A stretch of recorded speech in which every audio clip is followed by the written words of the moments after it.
Elena Voss stood in the center of the great hall, and every eye in the room was fixed on her, waiting for the words that would decide her fate. The scent of burning cedar filled the air from the ceremonial torches lining the walls, and the low hum of 100 whispered conversations pressed against her like a physical weight. She had waited 3 years for this night, the night the moon bond would finally be spoken aloud, and now that it had arrived, her heart pounded so hard she thought the whole pack might hear it. Cade Ashford stood across from her on the raised stone platform, tall and broad-shouldered, his dark eyes catching the firelight. He was the future Alpha King of the Ashford territory, and everyone in that hall had been raised to believe that his word was law before it was even spoken. Elena had believed that too, once. She had believed that when the moon chose them as mates, it had chosen something good. The elder in charge of the ceremony lifted his hands and called for silence. The hall obeyed instantly, the way it always did when commanded. He turned to Cade and asked him to accept the bond that fate had given him, to speak the words that would tie his life to Elena's forever. Cade did not speak the words. He looked at Elena for a long moment, his jaw tight, and then he turned to face the crowd instead of her. His voice, when it came, was loud enough to reach every corner of the hall, loud enough that there was no mistaking his meaning. He said he would not accept a mate chosen by chance rather than by strength. He said the future of the Ashford bloodline could not rest on a woman who had never proven herself worthy of a crown. He said, in front of everyone Elena had ever known, that he rejected the bond completely, and that he would choose his own mate when the time came, one who deserved to stand beside him. The hall went utterly silent. Elena felt the floor tilt beneath her feet, though she knew it hadn't moved at all. She had imagined 100 different ways this night could go, but never this. Never a public rejection delivered like a verdict, with the entire pack as witness. She searched the crowd for a single face that might show sympathy, a single voice that might rise in her defense. Her own parents stood near the front of the hall, and neither of them met her eyes. The elder cleared his throat and announced, almost gently, as though this were a mercy and not a cruelty, that a rejected mate could not remain within Packlands. It was tradition. It was law. Elena would need to leave by sunrise. She did not cry in that hall. She would not give them that. She held her spine straight and walked out through the parting crowd, feeling the weight of every stare pressing into her back, and only when the heavy doors closed behind her did she allow herself to stop and breathe. That night, Elena packed nothing more than a single bag, because there was nothing left in that house that felt like it belonged to her anymore. Her mother watched from the kitchen doorway but said no words to stop her. Her father did not come downstairs at all. By the time the first gray light touched the horizon, Elena Voss was walking beyond the border markers of Ashford territory, alone, with no pack, no name that meant anything, and no plan beyond putting one foot in front of the other. She walked for 3 days without direction, sleeping in the hollows of trees and drinking from cold streams, her body running on nothing but stubbornness. The forest around her thinned into open hills, and the hills gave way to a stretch of land she did not recognize, land that carried an unfamiliar scent on the wind, sharp and cold like winter iron. She had heard stories about this territory as a child, whispered warnings about a kingdom that answered to no pack council, ruled by a king so guarded that few outsiders ever saw his face and lived to describe it. She told herself she did not care anymore what happened to her. Rejection had already taken everything that mattered. What was left to lose?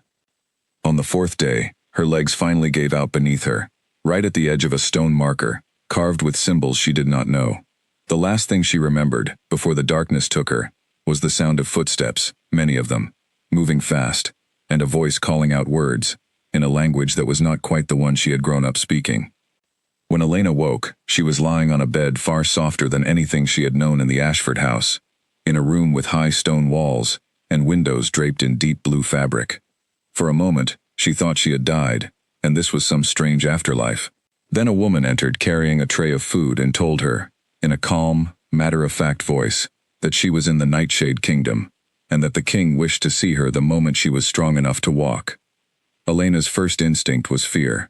Every story she had ever heard about the Nightshade Kingdom painted its ruler as something closer to a myth than a man, a king who trusted no outsiders and offered no mercy to trespassers. She asked the woman what would happen to her. The woman only smiled faintly, and said that the king rarely explained himself before he was ready, and that Elena would do well to save her strength for the walk ahead, rather than spend it on worry. It took 2 more days before Elena could stand without her legs shaking. On the 3rd day, she was brought through a corridor lined with dark stone and silver fixtures, past guards, who watched her without hostility, but without warmth either, until she reached a set of towering doors that opened into a throne room, unlike anything she had ever seen. The Ashford Hall had been built for grandeur, all polished wood and firelight, meant to remind everyone who entered exactly whose land they stood on. This room was different. It was built for power that did not need to announce itself. At the far end, seated on a throne carved from black stone, was a man who did not rise when she entered. His eyes, pale and sharp, tracked her every step across the long room, and Elena felt, for the first time since the night of her rejection, that someone was truly looking at her, rather than through her. This was King Draven Vosthorn, ruler of the Nightshade Kingdom, though Elena did not yet know his name. He did not ask why she had trespassed on his land. He did not ask where she had come from. Instead, he studied her for a long, silent moment, and then he said something that made her blood run cold and hot all at once. He said her name was familiar to him, though she had never told anyone in his kingdom what it was. Elena stood frozen at the center of the throne room, unsure whether to be afraid or simply confused. She told him, carefully, that she had said nothing to anyone since arriving, that no one here could possibly know her name. Draven's expression did not change. He rose from his throne then, slowly, and descended the few steps until he stood close enough that she could see the strange intensity behind his pale eyes. He told her that her name was not unfamiliar to him because of anything she had said. It was familiar because of what she was, a truth buried so deep that even she did not know it about herself. Elena felt her pulse quicken. She asked him, as steadily as she could manage, what exactly he meant by that. Draven studied her for another long moment, as if deciding how much a stranger who had collapsed at his border deserved to know. Finally he told her that generations ago, before the Ashford Pack had ever risen to power, the Nightshade royal bloodline had been forced into hiding after a war that nearly wiped it out entirely. To protect the last surviving heir, the child had been smuggled far from Nightshade lands and hidden inside another pack's bloodline, raised without any knowledge of what she truly was, so that no enemy would ever think to look for her there. He told her that the child's descendants had carried the bloodline forward in secret for generations, hidden inside ordinary families who never knew what slept inside their blood, until the line eventually reached a girl born into the Ashford Pack. Elena's breath caught in her throat. She wanted to tell him this was impossible, that she was nobody, that she had been raised by ordinary parents, in an ordinary house, and had spent her whole life being told, quietly and constantly, that she was not quite good enough. But something in his certainty unsettled her more than she wanted to admit. Draven asked her a single question then. He asked if she had ever, even once in her life, felt a strength inside her that made no sense for someone raised the way she had been, a pull towards something she could not name. Elena did not answer right away. She thought of the strange dreams she'd had as a child, dreams of a cold stone kingdom she had never visited, dreams that always ended the same way, with a crown resting just out of her reach. She had told no one about those dreams. She had assumed they meant nothing. She looked up at Draven, and, for the first time since the night of her rejection, felt something other than shame settle over her. It felt, strangely, like the beginning of an answer to a question she had been asking her entire life, without knowing it. Draven told her that if she chose to stay, he could help her understand what she truly was. He made no promises about crowns or kingdoms. He offered her only the truth, and the chance to reclaim whatever piece of it belonged to her. Elena thought of the hall she had been cast out of, the silence of her own parents, the certainty in Cade's voice, as he had rejected her in front of everyone she had ever known. She thought about how small that world had made her feel, and how, standing in this cold stone room in front of a king who owed her nothing, she felt something else entirely. She told him she would stay. Draven nodded once, as though he had expected nothing less, and turned to walk back toward his throne. Before he sat, he told her one more thing, almost as an afterthought, though Elena would later understand it was anything but. He told her that the Ashford elders had always known exactly what bloodline ran through her veins. Her rejection had not been an accident of fate or a careless insult from a prideful young alpha. It had been carefully arranged, generations in the making, to make certain she would never learn the truth of who she was. Elena stood very still as those words settled over her, feeling something inside her chest shift from grief into something colder and far more determined. The rejection that had broken her in front of an entire pack had not been about her unworthiness at all. It had been about fear. Someone, somewhere, had been afraid of exactly what she might become. For the first time in days, Elena Voss did not feel like a woman who had lost everything. She felt like a woman who was only just beginning to understand what she had never truly been given the chance to lose. The days that followed passed in a blur of quiet observation. Elena was given a room of her own in the eastern wing of the Nightshade Castle, far grander than anything she had known before, though she found she could not enjoy its comforts. Her mind kept circling back to Draven's words, turning them over and over, searching for a crack in the story that would let her dismiss it as nonsense. She found none. A woman named Priya, the same healer who had first tended to her, became something close to a companion during those early days. Priya explained that the Nightshade Kingdom had existed in careful isolation for decades, wary of outside packs after the near destruction of its royal line. Few outsiders were ever welcomed past the border, and fewer still were welcomed into the castle itself. Elena's arrival, Priya said, had unsettled the entire court, not because she was seen as a threat, but because everyone within those walls understood exactly what her bloodline meant for the kingdom's future. Elena asked Priya bluntly whether she believed the story Draven had told her. Priya considered the question carefully before answering. She said that she had seen the old records herself, sealed away in the castle archives, records that spoke of a hidden heir, smuggled out generations ago to protect the bloodline from a war that very nearly ended it. She said the timeline matched.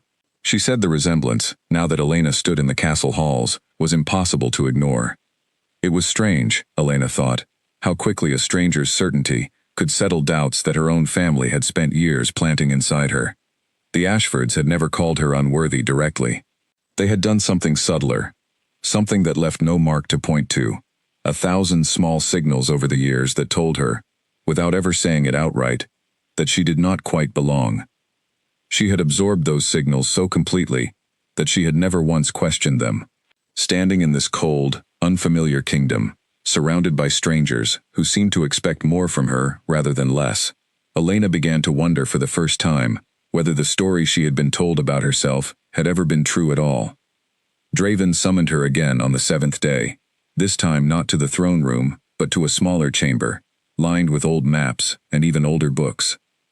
He told her, without any preamble, that if she wished to understand what she truly was, she would need to begin training, both in the physical strength her bloodline carried, and in the political knowledge required to survive in a court that would not simply hand her acceptance. Elena asked him why he was offering this to her at all. She was a stranger, who had collapsed at his border, with nothing to offer in return. Draven's expression remained unreadable as he answered. He told her that the Nightshade Kingdom had been without a true royal heir for generations, ruled instead by a line of regents who held the throne only because no rightful claimant had ever come forward. He did not say it outright, but Elena understood the shape of what he meant. Her presence changed everything about the kingdom's future, whether she wanted it to or not. She might have expected a man in his position to see her as a tool, a piece to be used and discarded once her usefulness ended. But something about the way Draven spoke to her, plainly and without flattery, made her believe he was not interested in games. He told her the choice was hers. She could leave the kingdom whenever she wished, and no one would stop her. Or she could stay and learn exactly what she had been denied her entire life. Elena chose to stay. Her training began the following morning, and it was nothing like she expected. She had assumed it would focus on combat first, given how the Nightshade Guards moved through the halls with the kind of precision that spoke of years of discipline. Instead, her first lessons were about the kingdom's history, its alliances, its old wounds, and the careful, deliberate politics that had kept it standing through decades of isolation. An advisor named Callum, sharp-tongued and endlessly patient, walked her through the maps of neighboring territories, explaining which packs could be trusted and which could not, which alliances were built on genuine respect and which were built on fear alone. Only in the afternoons did her physical training begin, and even then, it started slowly. Elena had never been taught to fight. In the Ashford pack, she had been quietly steered away from combat training, told repeatedly that her strength lay elsewhere, though no one had ever specified exactly where that elsewhere was supposed to be. Here, a trainer named Soren began teaching her the basics of self-defense, correcting her stance again and again until her muscles ached in ways she had never felt before. What surprised Elena most, in those first weeks, was not the difficulty of the training, but the way her body responded to it. Where she had expected exhaustion and frustration, she instead felt something waking up inside her, a strength that seemed to have been dormant rather than absent. Soren noticed it too, remarking more than once that her reflexes improved at a pace he had never seen in a beginner. He did not seem surprised by this. He simply nodded, as though confirming something he had already suspected. Draven observed her training sessions occasionally, standing at the edge of the courtyard with his arms crossed, saying little. Elena found his silent presence unsettling at first, unsure whether he was judging her progress or simply passing time. It was Priya who eventually told her, with a knowing smile, that the king rarely bothered watching anything that did not interest him. As the weeks passed, Elena began to feel less like a stranger within the castle walls. The guards who had once watched her warily began greeting her by name. The kitchen staff started setting aside her favorite foods without being asked. Even Callum, who rarely offered praise, began commenting that her understanding of the kingdom's political landscape was progressing faster than he had expected. Still, doubts crept in during the quiet hours of the night, when the castle grew silent, and Elena lay awake staring at the unfamiliar ceiling above her bed. She thought of her parents, of the home she had grown up in, of the version of herself that had existed before that night in the Ashford Hall. She wondered whether the woman she was becoming here was truly her, or whether she was simply reshaping herself to fit whatever role this new kingdom needed her to play. It was during one of these restless nights that she found herself wandering the castle's upper corridors, unable to sleep, and came across Draven, standing alone, at a tall window overlooking the dark hills beyond the kingdom's border. He did not seem surprised to see her. He asked, without turning, whether something troubled her. Elena admitted, more honestly than she intended, that she was afraid of losing herself in all of this, of becoming someone shaped entirely by other people's expectations, the same way she had once been shaped by the Ashfords' quiet dismissal of her. Draven turned to face her then, and for a moment his usual guarded expression softened into something more thoughtful. He told her that becoming stronger did not mean becoming someone else. It meant finally becoming who she had always been, underneath everything the world had tried to convince her she was not. Elena did not have a response to that. She simply stood beside him at the window, looking out over the dark hills, and for the first time since arriving in the Nightshade Kingdom, she felt something close to peace. Word of Elena's presence in the Nightshade Kingdom did not stay contained within its borders for long. Kingdoms of this size, however isolated, always had eyes watching from beyond their walls, and it did not take many weeks before whispers began traveling through neighboring territories about a woman who had arrived at Nightshade's border with nothing, and was now being trained within its castle walls. Elena did not know, at first, how far those whispers had traveled. She was too absorbed in her own transformation to think much about who might be watching from the outside. Her days had settled into a demanding rhythm of study and training, and each week brought a version of herself that felt slightly less fragile than the one who had collapsed at the Nightshade border months earlier. Soren, her combat trainer, had moved her past basic self-defense into more advanced sparring, and though she still lost most of their matches, she was beginning to win a few. The first time she managed to disarm him during a session, she stood frozen in surprise for a long moment before a slow, disbelieving smile spread across her face. Soren, rubbing his wrist with a rueful grin, told her that her instincts were sharpening faster than he had trained anyone in years. Callum's political lessons had grown more complex as well, moving beyond history into the delicate strategy of court diplomacy.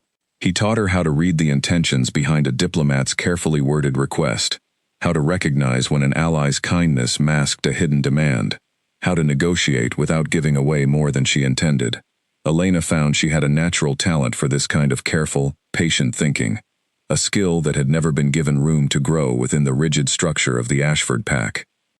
It was during one of these lessons that Callum mentioned, almost in passing, that word of her presence had reached several neighboring territories, including, he said carefully, the Ashford pack itself. Elena's hand stilled over the map she had been studying. She asked him what exactly had been said. Callum admitted he did not know the details, only that a Nightshade scout stationed near the border had reported Ashford patrols asking pointed questions about a woman matching her description. That night, Elena found it difficult to concentrate on anything at all. She had spent months trying not to think about Cade, about the hall full of silent faces, about the humiliation that had once defined the worst night of her life. She had told herself, quietly and firmly, that she was done carrying that weight.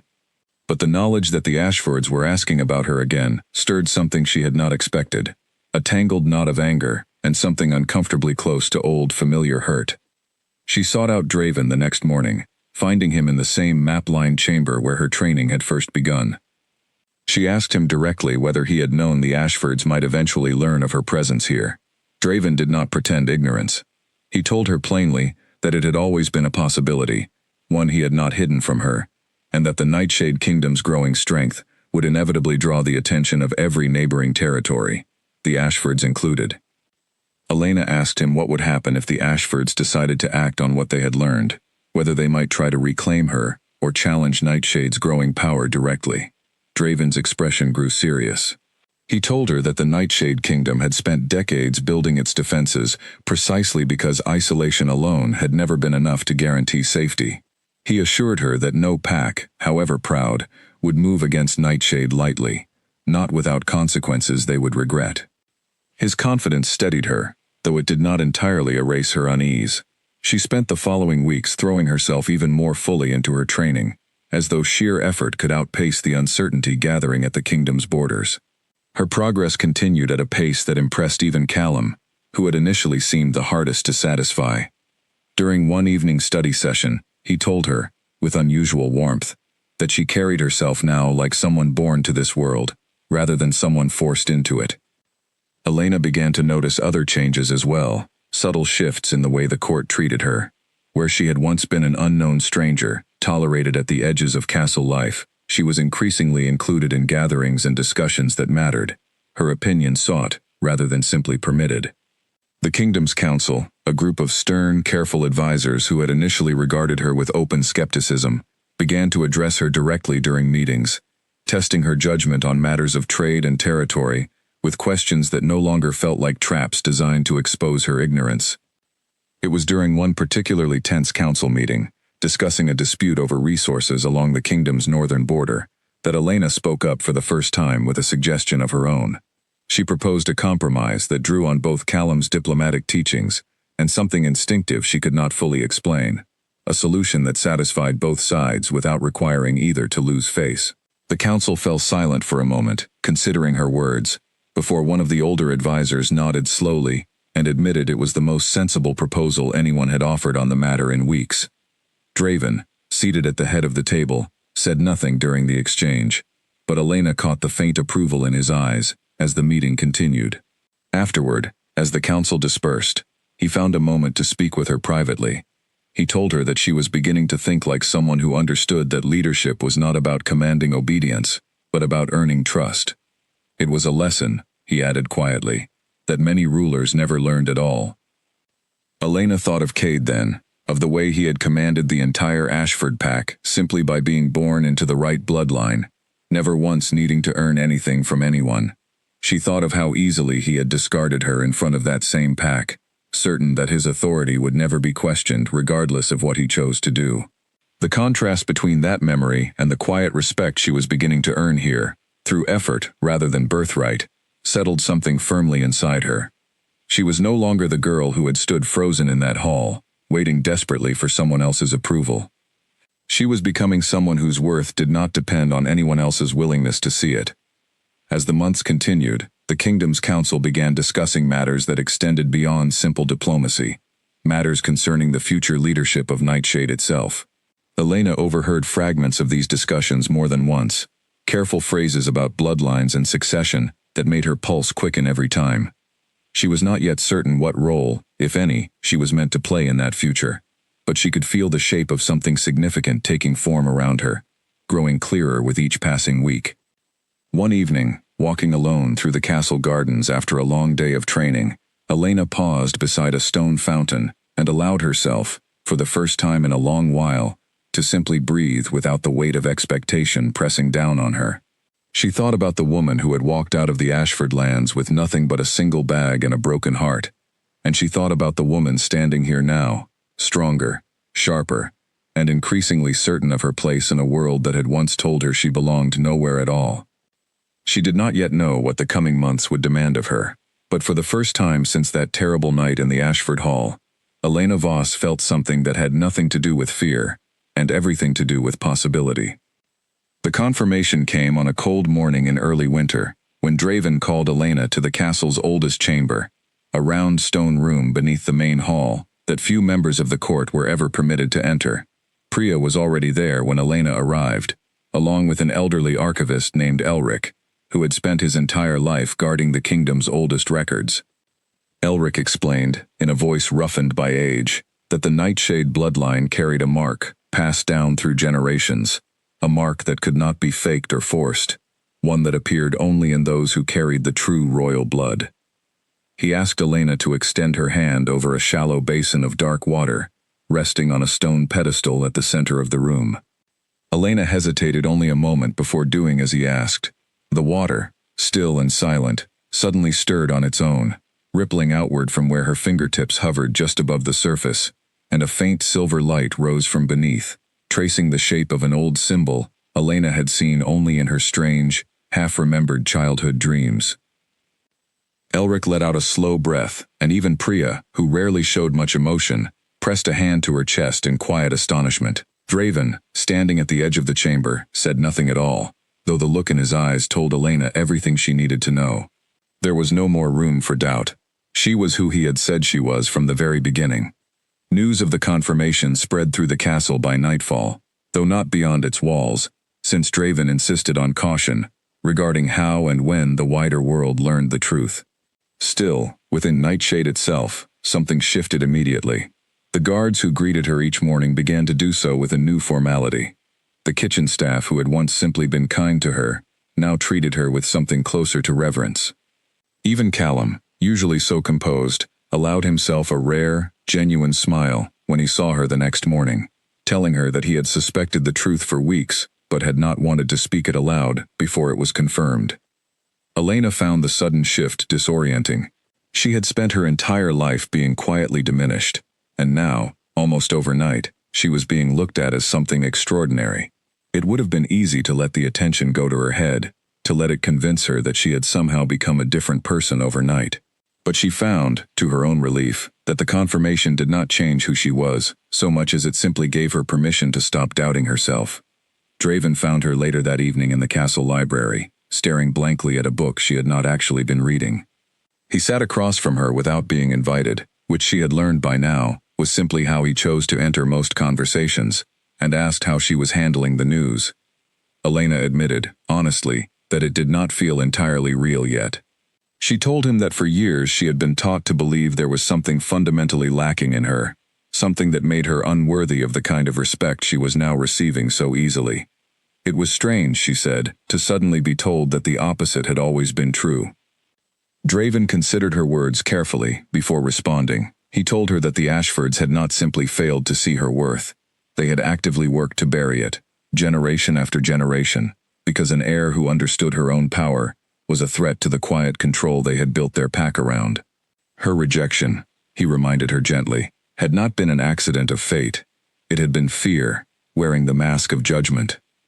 Elena sat with that thought for a long moment. She thought about her parents, about the careful distance they had always kept from her, the way they had never quite met her eyes, even on the night she was cast out. She wondered for the first time whether they had known the truth about her bloodline all along, and whether their silence that night had been complicity rather than simple cowardice. She did not yet have an answer to that question, and she was not certain she wanted one. But she understood, more clearly than ever, that the life she had once believed was simply hers by circumstance had in fact been carefully constructed to keep her small. In the weeks that followed the confirmation, the council's private discussions about succession grew louder and more direct. Elena was no longer kept at a careful distance from these conversations. She was invited into them, asked directly for her opinions on matters of governance, her voice treated as one that mattered rather than one to be politely tolerated. It was during one such meeting that an older council member, A stern woman named Ophira, who had served the kingdom for decades, raised the question that had clearly been building beneath the surface for weeks. She asked, plainly and without hesitation, whether the council intended to formally recognize Elena as the rightful heir to the Nightshade throne. The room fell silent. Elena felt every eye turn toward her, and for a moment she was thrown back to that terrible night in the Ashford Hall, standing frozen, while an entire room decided her fate without asking for her voice. But this time was different. This time, when the silence stretched long enough to become uncomfortable, it was Draven who spoke first. He told the council, calmly and without any trace of hesitation, that the decision was not his to make alone, and that Elena herself deserved the chance to decide what role she wished to claim in this kingdom's future. He turned to look at her directly and asked, in front of the entire council, what she wanted. Elena looked around the room at the faces watching her, faces that had once regarded her with wary curiosity, and now looked at her with something closer to hope. She thought about the girl who had walked out of Ashford territory with nothing, certain that her life had been permanently defined by someone else's rejection. She thought about everything she had learned and become in the months since. She told the council, steadily, that she was not yet ready to claim a crown out of anger or a desire for revenge, but she was ready to earn one, if the kingdom believed she was capable of carrying its weight. Ophira studied her for a long moment before nodding slowly. It was, she said, exactly the answer a true queen would give. With the council's quiet approval settling over the kingdom, like a held breath finally released, Elena's training entered a new and far more demanding phase. It was no longer simply about strengthening her body or sharpening her understanding of politics. It was about preparing her for something the entire kingdom seemed to sense was coming, even if no one said it plainly. Soren began pushing her harder than ever during their sparring sessions, testing not just her physical skill, but her ability to stay calm under real pressure. He introduced her to weapons she had never held before, patiently correcting her grip and stance, until movements that had once felt foreign began to feel like extensions of her own body. There were mornings when Elena collapsed onto the training grounds afterward, every muscle aching, and mornings when she rose again the next day, only because some stubborn part of her refused to let exhaustion win. Callum's lessons deepened as well, moving beyond simple diplomacy into the harder, more uncomfortable realities of leadership. He taught her how to weigh difficult decisions that had no perfect answer, how to accept that a good leader sometimes had to disappoint people in order to protect them. He challenged her constantly, presenting impossible scenarios and pushing her to defend her reasoning until she could argue her position without hesitation. It was during these long months of training that Elena began spending more time with Draven directly, not as her king overseeing her progress from a distance, but as someone willing to sit with her through the harder lessons, the ones that could not be taught through books or sparring drills. He told her stories about his own path to the throne, about the mistakes he had made as a young ruler still finding his footing, about the isolation that came with carrying a crown few people around him could truly understand. Elena found herself trusting him in a way she had not expected to trust anyone again after the Ashford Hall. There was something steady about him, something that never wavered regardless of the pressure surrounding them both. He never flattered her, never offered comfort simply for the sake of comfort, but he never dismissed her either, and Elena realized slowly that this quiet, consistent respect was something she had never truly received from anyone before, not even from the people who had raised her. One evening, after a particularly difficult training session had left her frustrated with her own limitations, Elena found herself sitting alone on the stone steps overlooking the training grounds, watching the last light fade from the sky. Draven joined her there without a word, settling beside her in comfortable silence for a long while before speaking. He told her that the frustration she felt was not a sign of failure. It was a sign that she cared enough about becoming capable to be disappointed in herself when she fell short. He said that the people least likely to grow into strong leaders were the ones who never doubted themselves at all, the ones so certain of their own worth that they never bothered questioning whether they deserved it. Elena thought of Cade then, of the easy, unquestioned confidence he had always carried, a confidence built on nothing more than the accident of his birth. She said, quietly, that she used to envy that kind of certainty. Now she was not so sure it was something worth envying at all. Draven was quiet for a moment before responding. He told her that certainty without effort was fragile, no matter how convincing it looked from the outside. It broke the first time it was truly tested. What she was building here, through every difficult lesson and every failed sparring match, was something far sturdier, because it had been earned rather than simply inherited.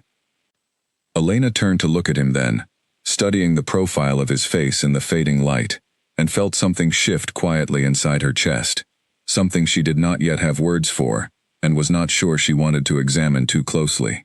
She said nothing about it, and neither did he, though the silence between them felt different afterward, warmer somehow, less guarded than it had been before. As winter deepened, word continued trickling in from beyond the kingdom's borders about growing tension along the Ashford territory's edges. Scouts reported that Cade had increased patrols near the Nightshade border, though no formal contact had yet been made. Draven remained calm in the face of these reports, though Elena noticed the increased caution in the kingdom's defenses, the additional guards stationed along the border, the quiet urgency beneath the council's usual composure. She asked Draven directly, one evening, whether he believed the Ashfords intended to move against Nightshade. He told her honestly that he did not know, but that Cade's reported behavior suggested a man unsettled by something he did not fully understand, which was often more dangerous than a man acting from clear, deliberate strategy. Elena felt a familiar knot tighten in her stomach at the mention of Cade's name, though she noticed, with some surprise, that the feeling was different now than it had been months earlier. It was no longer simple grief or humiliation. It was something closer to cold, steady resolve.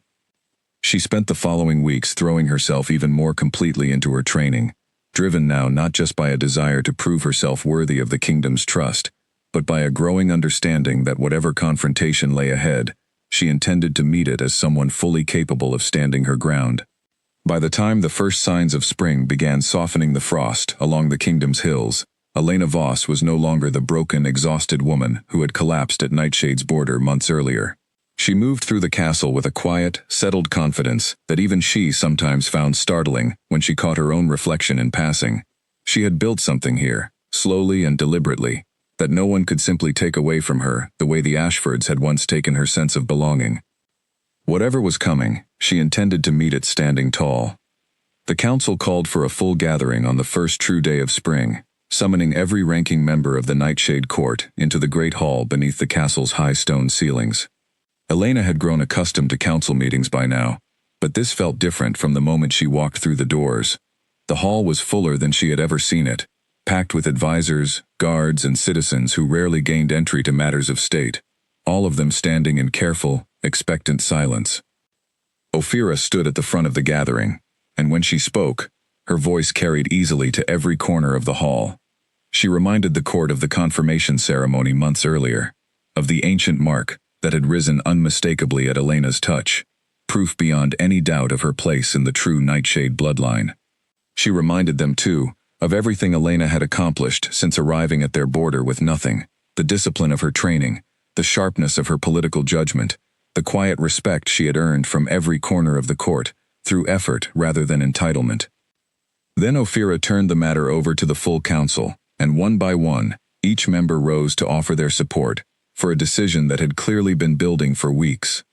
Elena stood at the center of the hall, feeling the weight of every eye upon her, and this time, unlike that terrible night in the Ashford Hall, the weight did not feel like judgment. It felt like recognition. Draven rose last, and the hall quieted further as he descended the steps from his throne to stand beside her. He addressed the gathering directly, his voice steady and unwavering. He told them that the Nightshade Kingdom had ruled for generations without a true heir to its throne, sustained instead by regents who governed out of necessity rather than birthright. That necessity, he said, no longer existed. The rightful line had returned. He turned to face Elena, and in front of the entire gathered court, he told her that the crown belonged to her, not to him, and that he intended to step aside from any claim of his own to ensure the throne passed to the blood it had always belonged to. Elena had not expected this. Not so directly, not so completely. She had known the council's discussions were leaning toward eventual recognition, but she had not anticipated Draven relinquishing his own position so plainly, so publicly, without hesitation or visible regret. She asked him quietly, so only he could hear, whether he was certain, whether this was truly what he wanted. Draven's answer came without a moment's pause. He told her that a kingdom was strongest when it was led by the person it truly belonged to, and that pretending otherwise, even for his own comfort, would be a disservice to everything Nightshade was meant to stand for. Elena turned back to face the gathered court, and for a long moment she said nothing at all, simply letting the weight of the moment settle over her. She thought of every year she had spent believing herself unworthy, every quiet dismissal she had absorbed without question, every moment she had shrunk herself to fit into a space too small for who she actually was. She was not that woman anymore. She told the council, in a clear, steady voice that did not waver, that she accepted the crown, not out of pride or ambition, but out of a genuine commitment to the kingdom that had given her the chance to become who she was always meant to be. She promised to lead with the same discipline and care that had been shown to her during her training, and to earn, every single day, the trust the court was placing in her now. The hall erupted into a sound Elena had never heard directed at her before, a wave of genuine, unguarded approval that swept through the crowd and settled somewhere deep in her chest. She looked out at the faces before her, faces that had watched her grow from a broken, exhausted stranger into someone capable of carrying a crown, and felt, for the first time, in longer than she could remember, that she truly belonged somewhere. The coronation itself took place 3 weeks later, a ceremony far different from the cold, formal ritual of the Ashford Moon ceremony that had once defined the worst night of her life. Where that ceremony had been about judgment, this one was about celebration.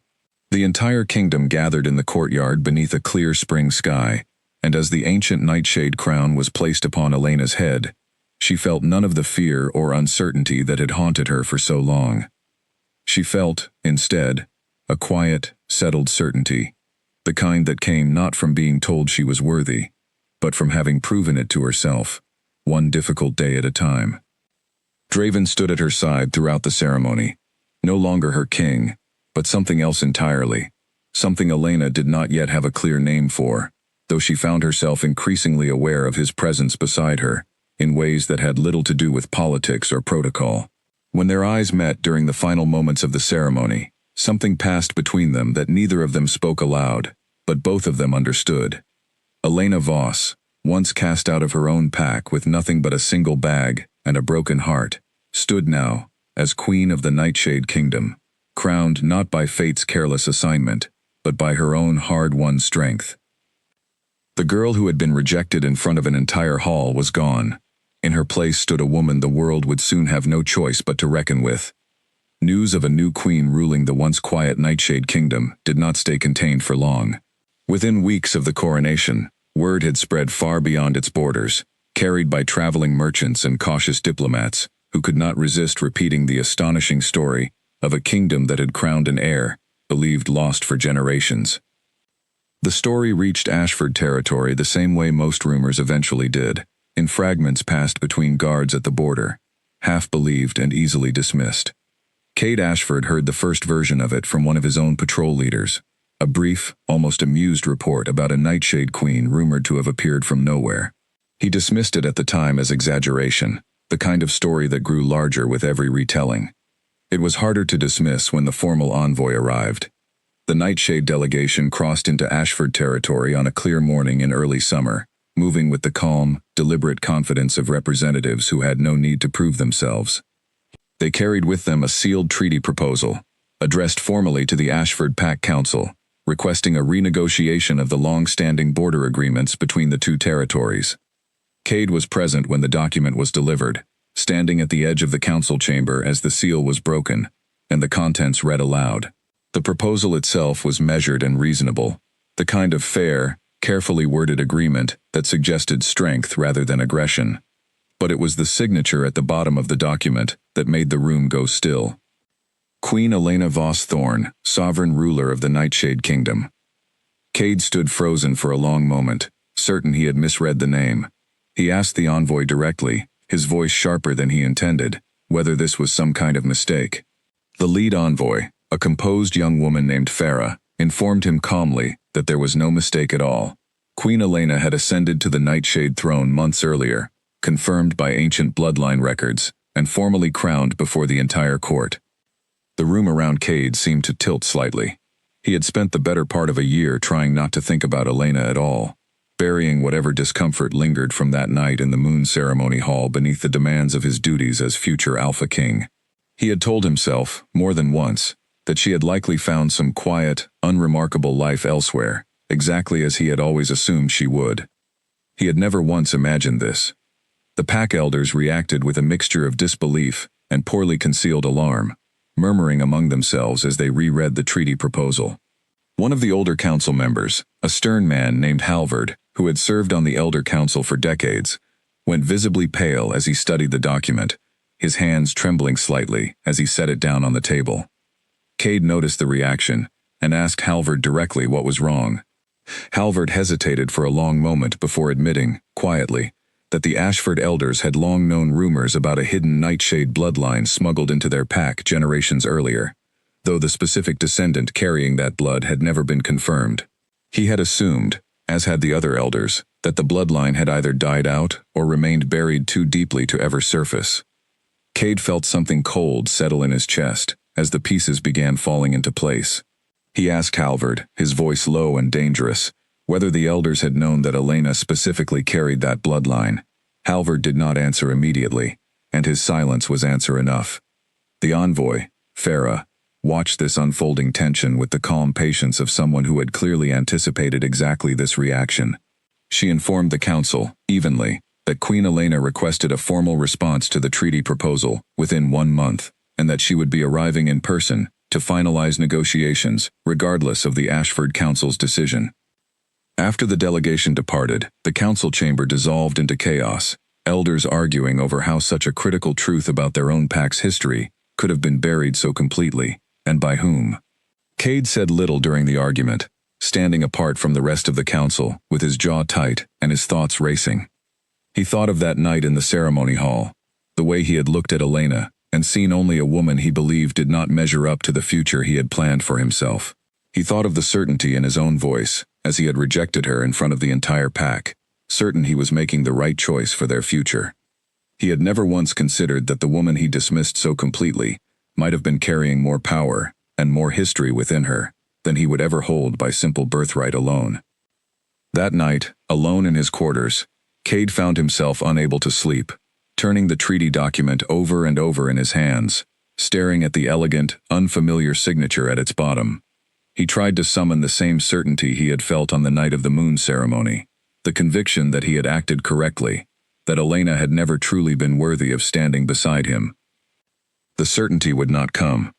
For the first time since that terrible night, Cade Ashford began to understand, slowly and uncomfortably, that he might have been wrong about everything. Elena arrived at the Ashford border exactly 1 month later, precisely as promised.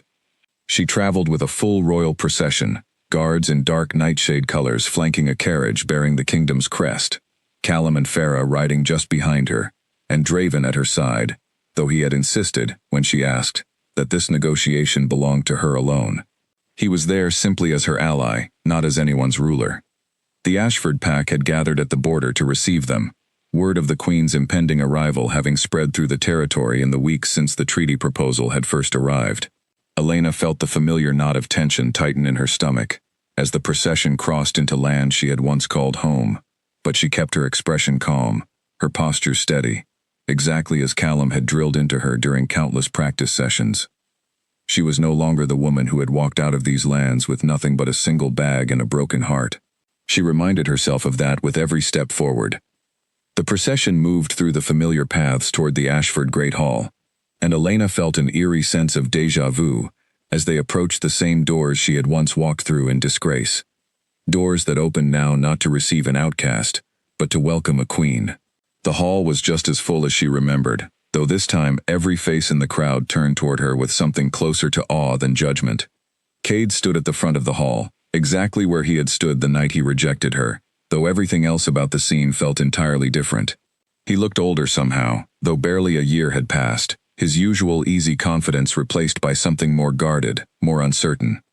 Elena walked the length of the hall with her head held high, the nightshade crown resting steadily on her brow, and stopped only when she reached the same spot where she had once stood frozen and humiliated, waiting for words that never came. This time, she was the one who spoke first. She addressed the Ashford Council directly, her voice carrying easily through the silent hall, laying out the terms of the treaty proposal, with the same calm precision Callum had taught her. She spoke of fair trade agreements, of border security that benefited both territories, of an alliance built on mutual respect rather than old fear or older grudges. The council listened, visibly unsettled by the composed, commanding presence standing before them, so different from the version of her they remembered. When she finished laying out the terms, Cade stepped forward, his voice quieter than Elena remembered it, lacking the certainty that had once defined every word he spoke. He told her, in front of the assembled council, that he owed her an apology, one he should have offered long before this moment. He admitted that his rejection of her that night had been driven by pride and fear rather than genuine judgment of her worth, and he asked, with a humility that surprised even him, whether there might still be a chance to reconsider the bond fate had originally chosen between them. The hall fell utterly silent, every eye shifting between Cade and Elena, waiting to see how she would respond. Elena studied him for a long moment before answering.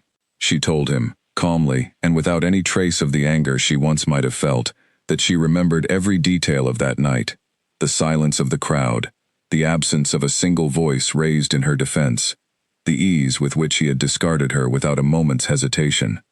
She reminded him that queens, unlike the frightened, uncertain girl he had once rejected, did not return to thrones that had once cast them aside so completely. She turned then to address the wider council, her voice hardening slightly as she revealed the truth that had been buried for generations, the deliberate concealment of her bloodline by the very elders standing before her, a calculated choice, made out of fear of exactly what she might become. She watched the color drain from several council members' faces as the truth settled over the hall, watched the murmurs of disbelief ripple through the crowd as decades of careful secrecy unraveled in a matter of moments. Halvard, the elder who had gone pale during the initial treaty reading, stepped forward and, to his credit, did not attempt to deny what Elena had revealed. He admitted, before the entire gathered pack, that the elders had known for generations about the hidden Nightshade bloodline running through their pack, and had made the deliberate choice to suppress it, fearing what it might mean for the balance of power within their territory. The hall erupted into chaos at the admission, pack members turning on their own leadership with a fury Elena had never witnessed, directed at the Ashford elders before. She stood at the center of it all, calm and unmoved, watching the foundation of the pack she had once belonged to crack open under the weight of its own long-buried secrets. Cade watched the unraveling of his elders' authority with a stunned, hollow expression, the realization settling over him fully now that everything he had believed about his own pack and about the woman he had rejected had been built on a foundation of carefully constructed lies. Elena did not gloat over the chaos unfolding around her. She simply waited, patient and composed, until the hall settled enough for her to speak again. When the hall finally quieted, Elena addressed the Ashford Council one final time. She told them plainly that she had not returned to seek revenge, though she understood how easily the truth she had just revealed might be mistaken for exactly that. She had returned because a fair, lasting treaty between two territories could not be built on a foundation of hidden lies, and the pack deserved to understand the truth of its own history before any agreement moved forward. She watched several of the younger pack members nod slowly at her words, their expressions shifting from shock toward something closer to respect. It was clear to Elena, standing there in the same hall that had once discarded her so completely, that the pack she had left behind was not the same one that stood before her now. The revelation of the elders' deception had already begun reshaping how the pack viewed its own leadership, and Elena understood that the true reckoning for the Ashford territory was only just beginning. Halvard, visibly shaken, but resolved to face the consequences of his own admission, asked the council to consider immediate reforms to the pack's leadership structure, insisting that no elder who had participated in generations of deliberate concealment should continue holding a position of trust. Several other council members voiced their agreement, and Elena watched with quiet satisfaction as the pack began, however painfully, to hold itself accountable for the harm it had allowed to happen. Cade remained largely silent throughout this unfolding reckoning, watching his own council dismantle itself in real time. When he finally spoke again, his voice carried none of the arrogant certainty Elena remembered from the night of her rejection. He admitted, before the entire hall, that he had been raised within a system built on secrets he never questioned, taught to trust his elders' judgment, without ever examining whether that judgment deserved his trust. He said he understood now that his rejection of Elena had not simply been a personal failing, but a symptom of a much larger pattern of fear and control that had shaped the pack for generations. Elena listened to his words carefully, searching for any trace of the old arrogance that had once defined him. She found none. What she found instead was a man, beginning, slowly and painfully, to reckon with the person he had allowed himself to become. She did not forgive him in that moment, and she made no promises about what their relationship might look like moving forward. But she acknowledged, quietly, that his willingness to admit fault in front of his entire pack took a kind of courage she had not expected from him. The treaty negotiations resumed later that same day, though the atmosphere in the hall had shifted entirely from where it had begun that morning. The Ashford Council, humbled by the day's revelations, approached the discussion with a genuine willingness to listen rather than simply assert their own authority. Elena found herself negotiating, not with a pack determined to protect its pride, but with one beginning, however uncertainly, to understand the value of honest partnership. By the time the sun began setting over the Ashford territory, the terms of the treaty had been finalized, terms that secured fair trade and mutual protection between the two territories, without requiring Nightshade to concede any advantage it did not choose to give.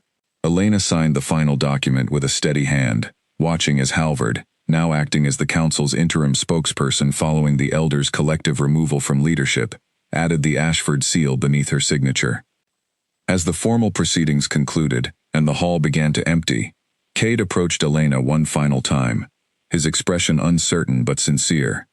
He told her that regardless of what came next between them, he was grateful she had returned, not for his sake, but for the sake of a pack that desperately needed the truth it had been denied for so long. Elena studied him for a long moment before responding. She told him that she hoped the Ashford pack would use this reckoning to build something better than what it had been before, a leadership built on honesty rather than inherited authority alone. She told him, too, that she wished him well in whatever came next, though she made it clear, gently but firmly, that her own future no longer had a place carved out for him within it. Cade nodded, accepting her words with a quiet grace that would have seemed impossible from the man she remembered a year earlier. As she turned to leave the hall for what she suspected might be the final time, Elena felt no lingering ache of longing for the life she had once imagined here. She felt only the steady, settled certainty of a woman who had built something far stronger than anything this pack could have ever given her. The journey back to Nightshade Lands felt entirely different from the desperate, aimless walk Elena had once made in the opposite direction, exhausted and broken, uncertain whether she would survive the days ahead. This time, she rode at the head of her own royal procession, the weight of the crown resting easily on her brow, the treaty securing her kingdom's future, safely sealed among her belongings. Draven rode beside her for most of the journey, and though neither of them spoke much about the day's events at first, Elena could feel the quiet, steady comfort of his presence beside her, a reminder that she was returning not to emptiness, but to a home she had built for herself through months of hard-won effort. It was near the border between the two territories, at the same stone marker, where Elena had once collapsed nearly a year earlier, that Draven called for the procession to pause. He dismounted and helped her down as well, and the two of them stood together at the edge of the marker, looking back toward the land that had once discarded her so completely. Elena admitted quietly that returning to that hall had been harder than she expected, not because she feared Cade or the council, but because some small part of her had still carried the memory of that terrible rejection like an old wound that had never fully healed. Standing here now, she said, she finally felt that wound begin to close. Draven listened without interrupting, the way he always did, and when she finished speaking, he told her something that surprised her. He said that watching her stand in that hall today, calm and unshaken in the face of everything that had once broken her, had been one of the most remarkable things he had ever witnessed. He told her that the girl who had once been rejected by an entire pack no longer existed. In her place stood a woman capable of commanding respect, not through inherited authority, but through the strength of her own character. Elena felt something warm settle in her chest at his words, and for a long moment neither of them spoke, simply standing together at the border between the life she had lost and the one she had built to replace it. She asked him then, hesitantly, what exactly they were to each other, now that the treaty had been secured and her place on the Nightshade throne stood undisputed. Draven considered the question carefully before answering. He told her that he had no interest in claiming any authority over her or her kingdom, that the crown belonged to her entirely and always would. But he told her, too, that he had come to care for her deeply over the months of her training and growth, not as a king overseeing an heir, but simply as a man who had come to admire the woman she had become. Elena felt her heart quicken at his words, and this time she did not push the feeling away, or dismiss it as something she was too broken to trust. She told him, honestly, that she felt the same, that somewhere during all those long months of training and quiet conversations, she had come to see him not just as an ally, but as someone she genuinely wanted standing beside her, not out of fate's forceful decree, but out of her own free choice. They returned to Nightshade Lands together as equals, the kingdom's crown resting solely on Elena's brow, and no bond forced upon either of them by anything beyond their own genuine will. In the months that followed, the Nightshade Kingdom flourished under her leadership, its alliance with the reforming Ashford Pack growing steadier with each passing season as the pack worked to rebuild itself on a foundation of honesty rather than inherited secrecy.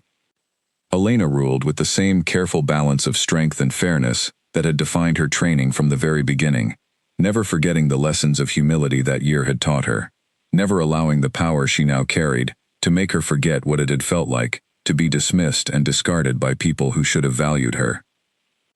She thought, sometimes, of the woman she had been on the night of her rejection, standing frozen and humiliated in that Ashford Hall, certain that her life had been permanently defined by someone else's judgment of her worth.